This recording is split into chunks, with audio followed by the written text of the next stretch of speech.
যেমন বলা হচ্ছে যে আমরা আমাদেরকে ইন্দ্রিয়গুলোকে কিভাবে আমাদেরকে নিজেদের নিয়ন্ত্রণে রাখা উচিত।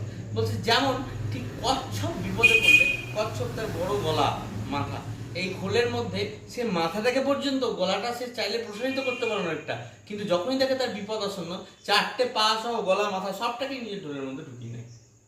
তাই বলছে আমাদের বৈশিষ্ট্য কি, আমরা কি করি, গীতা নিষেধ করছে এটা কি করতে।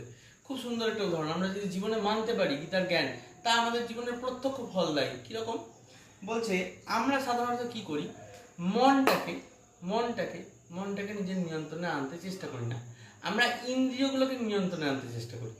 যেমন চোখ দিয়ে হয়তো একটা কিছু সুন্দর রূপের জিনিস যাচ্ছে, তা আমরা কি করি, আমরা চোখটাকে বন্ধ করে নিই, দিয়ে মন দিয়ে ওটা ভাবতে লাগি। এতে কি হয়, এতে চোখ তো আমাদের বন্ধ আছে, মানে ইন্দ্রিয়গুলোকে তো আমরা মানে দেখছি না, কিন্তু মন দিয়ে ভাবছি, আর মন দিয়ে ভাবনার পরে আমরা মন দিয়ে যেটা ভাববো তার ফলই পাবো। আমাদের উচিত মনটাকে নিয়ন্ত্রণ করার চেষ্টা করা, ইন্দ্রিয়গুলোকে ইন্দ্রিয়ের মতো ছেড়ে দেওয়া উচিত।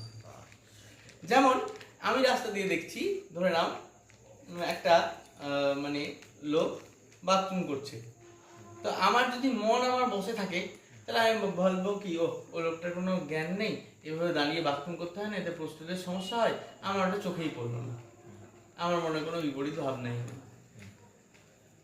এইবারই আমি ওটা দেখবো না, এই বলে আমি চোখ ঢাকলাম, আর মন দিয়ে ভাবছি লোকটা কি অসভ্য, ওখানে কেন বাথরুম করছে, এখানে জানে না কোথায় বাথরুম করতে হয়, এই যে মনে তার কথা আমি ভাবতে লাগলাম।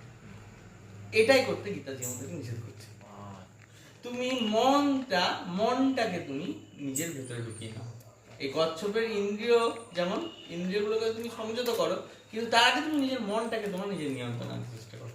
মনে ও মানুষ সানাম, গীতা উপনিষদ বলেন, মন হচ্ছে মানুষের কারণ, বন্ধন আর মুক্তি। সে মন দিয়ে যা চিন্তা করবে সে তাই হবে। তুমি হাতে কিছু কর্ম করলেও তার ফল এই সমাজেও পাওয়া যায় না। যেমন ধরো তোমার একজন মিলিটারি, সে যুদ্ধ হচ্ছিল, তো যুদ্ধক্ষেত্রে সে তার যে সুবেদার হাবিলদার তাকে বললো গুলি চালিয়ে দাও, তার মন ছিল না, তাও তার নির্দেশ ওপরে চালিয়ে দিল। তো যখন তাকে বলা হবে এই তুমি গুলি চালা, ওই লোকটা মারা গেল, অন্য দেশের সিপাহী, তোমাকে জেলে যেতে হবে, বলবে না না না না, আমি তো নিজের মনে করিনি, আমি বেমনিতে করেছি। তাহলে করলা কেন, আমাকে ওপর মহলের থেকে আমার যে সুপিরিয়র সে আমাকে অর্ডার করেছিল তাই করেছি। ও তোমার সুপিরিয়র, তাই ঠিক আছে, তার সঙ্গে কথা বলে দিচ্ছি, ওর কোনো দোষ নেই। কেউ জিজ্ঞাসা করবে না যে তুমি বাজার গেলা, সবজিটা যে আনলা মন দিয়ে আনলা না বেমনিতে আনলা।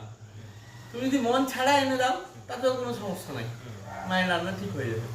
আর মনে তুমি ভগবানের কথা ভাবো, এটাই তোমার সাধনা। মন দিয়ে তুমি